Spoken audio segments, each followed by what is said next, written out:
is Today 95.1 FM, Port Harcourt, voice of the people. Every day, every hour, when the big stories break, depend on our 24-hour news team to bring you the latest. Today 95.1 FM. Today 95.1 FM, Port Harcourt. News update. Good evening and welcome to today's edition of Bits and Pieces on your premium talk news and radio. Today 95.1 FM. I am Wealth Wilson. We begin with a report from Abia State, which says a native doctor identified as Onye Noziri Friday has committed suicide.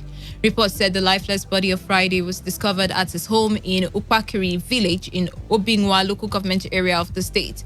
The deceased, who reportedly left behind a pregnant wife and a son, was said to have hung himself in front of his shrine, which is located behind his apartment. Police investigation revealed that the deceased had been battling with a series of illness and became frustrated and depressed after several efforts to get healed through different sacrifices proved abortive.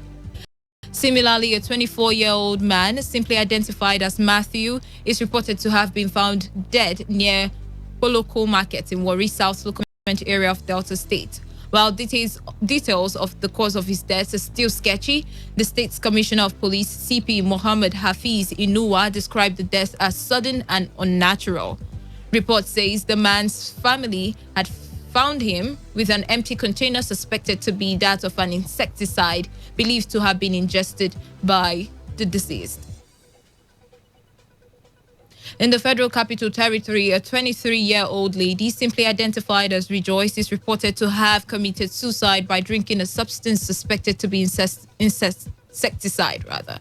Reports said Rejoice resorted to suicide after she discovered that her boyfriend was having an affair with another woman. Following the incident, neighbors whose efforts to save her life proved abortive revealed how the deceased had always threatened to kill herself over the unfaithfulness of her boyfriend.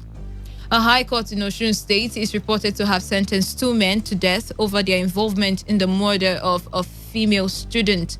Reports said 25-year-old Elijah Oyebode and 35-year-old Jalili Raji murdered a 400-level undergraduate of the State University in cold blood.